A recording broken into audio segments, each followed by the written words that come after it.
Insecurity. It's a word that I feel most accurately defines this period, this generation, this stage of being in the personal, the psychological, as well as the societal, the political, the economic, the insecurity that defines things. When I think of how relationships are evolving, I start to think that more and more people are coming to this classical understanding of the romantic relationship as something of an economic expectation. That it should be to get a good deal, to get, from the man's perspective, to get a lot of nookie in exchange for your cookie, or whatever. Very, very unfortunate phrasing there, but it's framed as a question of economic balance. Are you getting a good deal? Is a good relationship is perhaps conceived as one where you get the most benefit and have the least cost, or at least that there is some sort of parity, some sort of equality in terms of cost and benefit. And I think this is fundamentally, absolutely destructive to love as an institution. Of course, love also functions in another role in contemporary society, and it's a role that is enforced through media every bit as much as the materialist and classical sort of feudal view of love, And this is love, as in romantic love, taking the place of God in a godless society. In the 19th century, there was all sorts of philosophical musings.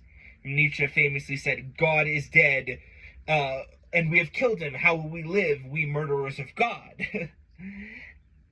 Actually, religion is still here, and the gods are still here.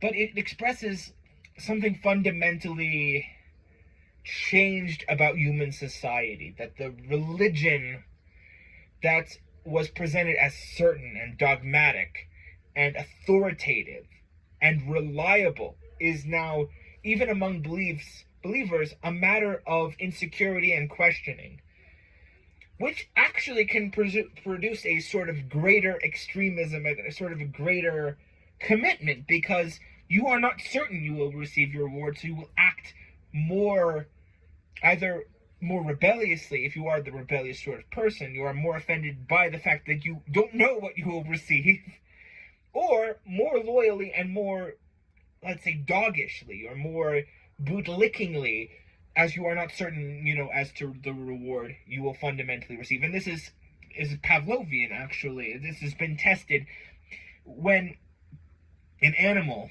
is given a certain reward, given like an object of food in exchange for pressing the button. They will press the button and eat when they feel like they want to eat, and they will survive, and they will be comfortable, and they will be relatively healthy. If the button does nothing, this animal, this creature, will not push it whatsoever. The rat will not push it, in danger of becoming like a Jordan Peterson of the rat analogy. But if they do not know whether the food will come or not, it seems, completely random. Let's say a matter of human choice, whether the food is released when the button is pressed, they will insistently and repeatedly push the button, knowing that there is a possibility of food, but not a certainty. You commit to what you've invested in, rather than what is consistently valid. That's one of the side effects of this insecurity, this institutional uncertainty that comes with, the systems as we have built them. And it is a fundamental psychological tool of exploitation and cause of almost all human misery as we can see it. We have harnessed so much resources, so much energy, yet so much of it goes to utter waste, so much of it concentrated into so few hands. And these people are every bit as much, even as they are the regulators of the pellet of food coming from the button press, they are every bit as much the victims of this mentality, because they are searching for some kind of status. They're searching for some kind of fulfillment. And they associate this sort of status and fulfillment culturally with money, with the obtainment of money, which fundamentally, on a scale like that, is impossible. 1, without privilege, and 2, without luck, and 3, without wildly unethical behavior. And that's the fundamental thing.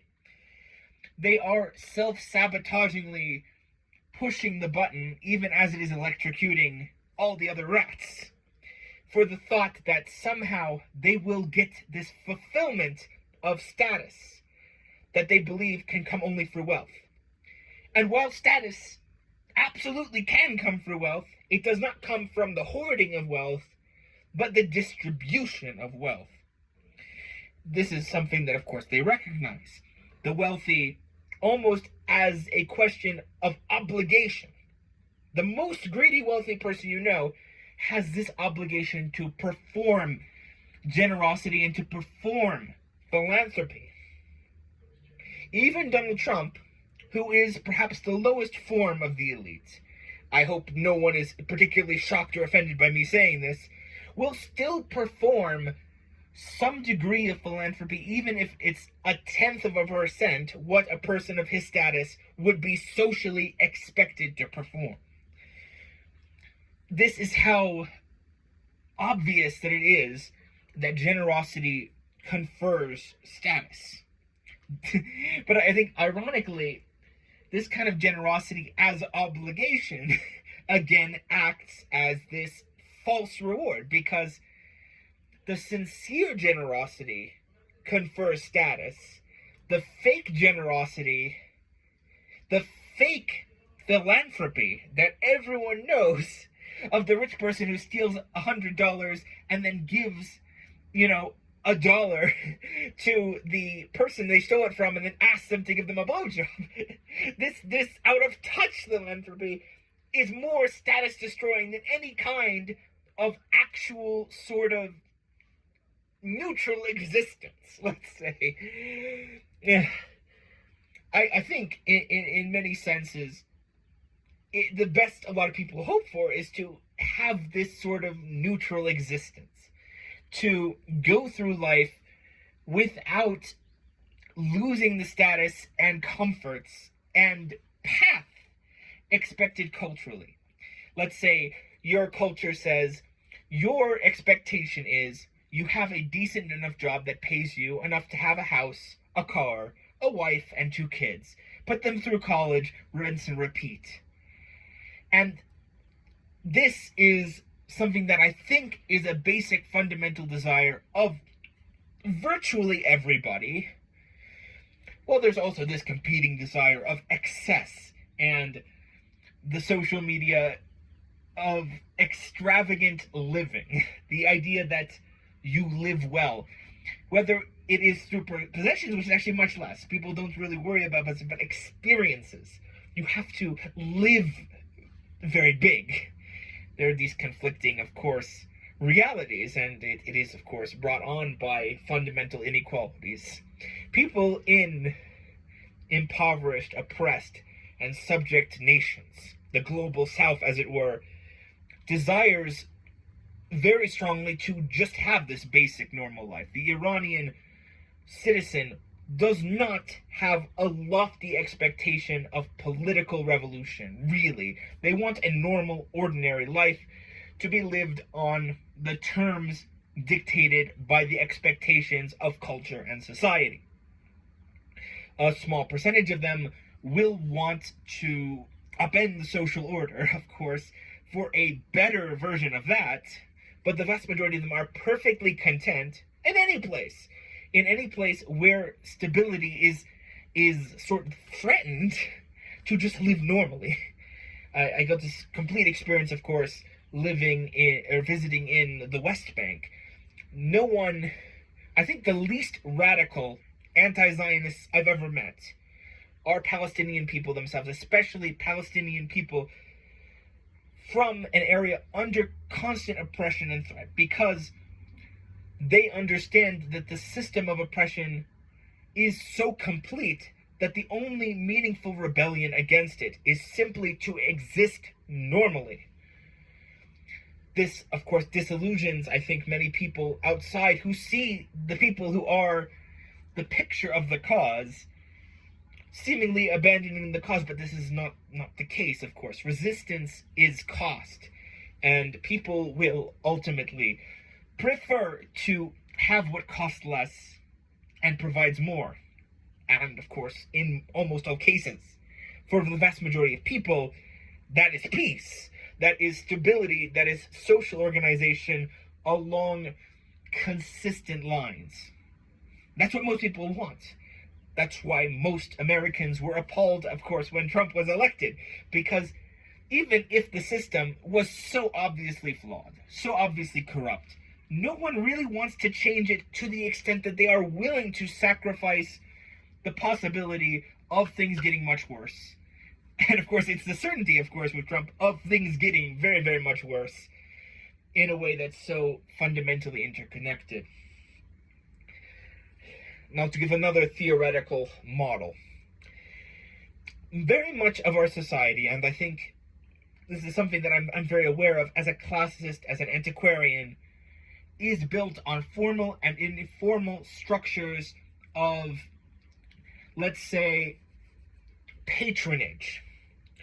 Some say it's nepotism, some say it's corruption, but the reality is almost all of society, fundamentally hierarchical societies, work on networks of patronage. If you asked in ancient Rome, why did the poor tenant vote for the same aristocrat that drove his family off their land and replaced it with a slave-owning estate? The same aristocratic class and their conservative interest, when it goes against very obviously their fundamental class interest. And the answer is, of course, patronage networks. The personal patronage of one for the other is the structure of society. That is the structure of status. Survival in exchange for status. I talked about this before when it comes to, generosity. Generosity, patronage, corruption, buying an election.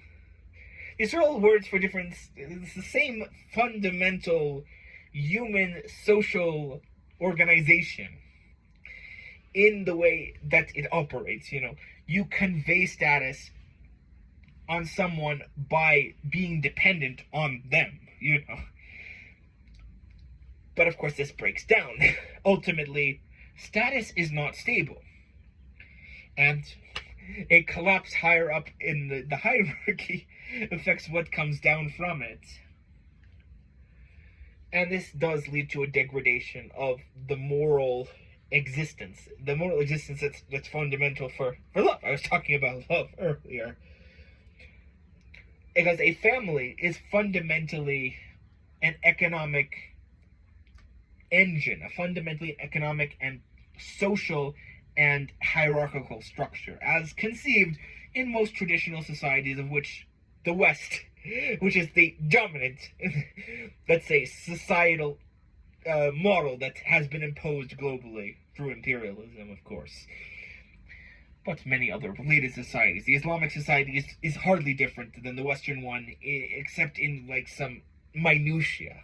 But is the society of the family being built on status. And the status is conferred through the provision of survival, for the provision of care, for the provision, of course, of economic sustenance and economic support. This is the structure of the family. And I think fundamentally, scarcity is something on every level of society, from the family to the nation to the global system. Absolute scarcity is something that the human psyche is very prepared and willing to deal with. Getting back to the Skinner boxes, Pavlov is Skinner boxes, given early correction. Scarcity is easy to plan for, or at least morally and philosophically easy to plan for. You will ration, you will use less, you will not be extravagant. This is not something confusing. This is not something conceptually difficult for the human mind, or the animal mind, fundamentally to understand. And of course, plenty is also very easily understandable. What does plenty represent? Plenty represents you have so much, so unless you want to make yourself a social outcast, you must give. You must give as a responsibility for having. This is also very, very institutionally understood. A provider, at the very least, is a provider. A dependent is, at the very least, a dependent. Their position is clearly defined. Now we have this category that has always existed, but is perhaps more pervasive now than in other recent parts of history, of the insecure provider. And the role of the insecure provider is very much a catch-22, because true scarcity is understood by everyone. Everyone knows that you cannot shake down a homeless person for their money and expect to get more than like bubble gum and chump change or peanuts. And the old money billionaire, like the billionaire, it's very clear that they have the traditional elite, the traditional wealth is unambiguous as well. That's not scarcity. Or even just the basic stable income that comes from a 9-to-5 job that has historically paid well enough and has weathered economic crises. This, of course, has been shown to be much less stable than one has thought, on both the higher status and the middle status individual. The basic provider is no longer ever stable. You have a class of people who go from nearly infinite wealth to nearly infinite debt and vacillate, perhaps as often as the value of their shitcoin rises and is manipulated without their control, almost like the classic Skinner box. It's, you get wealth without control of your wealth, and then you get scarcity, and you don't control any of it. You just simply ride waves, and that's, of course, capitalism itself is to have these boom and bust, but this has gotten, of course, much, much more substantial on every level of society. The way things are interconnected. The bombing of Iran, the murder of its supreme leader and of 200 schoolgirls in Iran, in Minab, could have passed unnoticed by a pre-capitalist world, a pre-interconnected world. But by virtue of the fact that everything is so interdependent in terms of commodities, the insecurity that creates, it's just everything collapsed all at once. And it's a kind of insecure political system. Then the whole world is obviously going to be very sympathetic, at least in terms of like people who are clear-headed. People who are clear-headed or can become clear-headed have seen Iran as the victim. They have seen Iran suffering the atrocity and the cruelty of Israel and America. But it doesn't change the material reality that their revenge hurts everyone. And this is going to be, of course, something that is going to be a point of moral conflict. And most people who are clear-minded also recognize that Iran is no perfect moral exemplar either. I won't go as far as to say it's anything as bad as what the Western propagandist, the Zionist propagandist, says Iran is. Same with China, but it's also extremely naive to say that this is a perfect morally guided society in either case for Islamic society or the society, the semi-communist society that China has constructed by simply allowing capitalism, but capitalism, on a leash, the tiger on a leash. which is actually extremely dangerous, of course. The same deal, of course, with Ukraine versus Russia. And I was earlier today, I was in a cafe. I was talking to the owners of the cafe, who were Ukrainian. Many Ukrainian people living here in Georgia, unsurprisingly, being that they are so closely aligned politically, and there were already Ukrainians and Russians aplenty in Georgia when it was one country, the Soviet Union. And I asked them, what do you want to see? What's the outcome that you want to see? And they can't actually answer this question. No one can answer this question, because the expectation is, from the point of view of the Ukrainian people, that Zelensky must keep resisting. His legitimacy is utterly based on completely resisting the Russians. But peace, because of course Putin, his legitimacy is utterly based on keeping fighting until he wins. And they're much stronger. Honestly, the Russians are far stronger than Ukrainians and are every bit more, like 100 times more likely to win the war. Like, it's a basic certainty that Russia will at this point win the war. The only way for peace to come for Ukraine, which every Ukrainian wants because it benefits all Ukrainians, is also the thing that's impossible, because the leader of Ukraine cannot lose. He cannot admit defeat, because he's morally in the right, and he has staked his cart on resisting. But no one can see a way forward, fundamentally within the control of Ukraine, that Ukraine wins this. Ukraine does not win this because fundamentally Russia is stronger. Europe cannot commit to combating Russia alone, and the United States' only interest in combating Russia is to momentarily weaken Russia and to sell, for their military-industrial complex, to sell more weapons to the Ukrainians, which only continues if the war continues. The United States has no interest politically in winning, in Ukraine winning.